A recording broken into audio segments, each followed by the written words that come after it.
ஒரு காக்கா ரொம்ப மகிழ்ச்சியாக இருந்துச்சான் ஒரு கொக்கை பார்க்குற வரைக்கும்.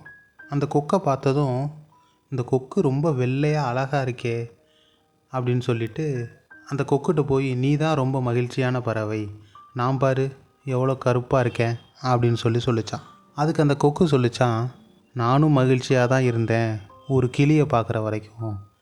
அந்த கிளி பாரு எவ்வளோ அழகாக 2 வண்ணங்களில் மகிழ்ச்சியாக இருக்குது அப்படின்னு சொல்லி கொக்கு சொல்லிச்சான். உடனே இந்த காக்கா கிளிகிட்ட போய், கிளியே நீ ரொம்ப அழகாக 2 வண்ணத்தில் இருக்க, நீ தான் மகிழ்ச்சியான பறவை அப்படின்னு சொல்லிச்சான். அதுக்கு அந்த கிளி சொல்லிச்சான், நீ சொல்கிறது சரிதான், நானும் மகிழ்ச்சியாக தான் இருந்தேன் அந்த மயிலை பார்க்குற வரைக்கும். அந்த மயிலை பாரு எவ்வளோ வண்ணங்களில் அழகான தோகையோடு எப்படி விரித்து ஆடிக்கிட்டு இருக்கு அப்படின்னு சொல்லிச்சான். சரின்னு சொல்லிவிட்டு இந்த காக்காவும் ஒரு ஜூக்கு போய் அந்த மயிலை போய் பார்க்க போச்சான். அங்கே போனால் ஆயிரக்கணக்கான பேர் அந்த மயிலை பார்க்குறதுக்கு நின்னாங்களாம்.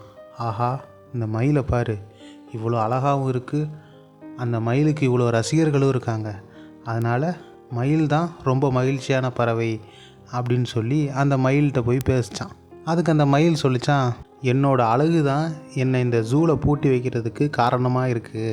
இந்த ஜூலையே எல்லா பறவைகளையும் பூட்டி தான் வச்சுருக்காங்க காகத்தை தவிர. நீ தான் ரொம்ப சந்தோஷமாக இந்த உலகையே சுற்றி வந்துக்கிட்டு இருக்க. நான் கூட காகமாக பிறந்திருக்கலாமே, இந்த உலகத்தை நல்லா சந்தோஷமாக சுற்றி வரலாமே அப்படின்னு கூட யோசிச்சிருக்கேன். என்னை பொறுத்த வரைக்கும் நீ தான் ரொம்ப சந்தோஷமான பறவை அப்படின்னு சொல்லி மயில் சொல்லிச்சான். இதுதாங்க நம்ம பிரச்சனை. எதுக்கெடுத்தாலும் எல்லா விஷயத்துக்கும் மற்றவங்களோட கம்பேர் பண்ணிக்கிட்டே இருக்கிறது. நம்மக்கிட்ட இருக்கிற வாழ்க்கையை வச்சு நம்ம சந்தோஷமாக இருக்கிறதே கிடையாது.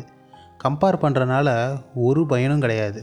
முதல்ல நம்மை நாமே நேசிக்க கற்றுக்கொள்வோம். இந்த கடவுள் கொடுத்த வாழ்க்கையை சந்தோஷமாக வாழ்வோம். நம் மனதில் நல்ல எண்ணங்களை விதைப்போம். வளர்ந்தால் மரமாகட்டும், இல்லையேல் உரமாகட்டும். மற்றொரு காணொளியில் சந்திப்போம். நன்றி, வணக்கம்.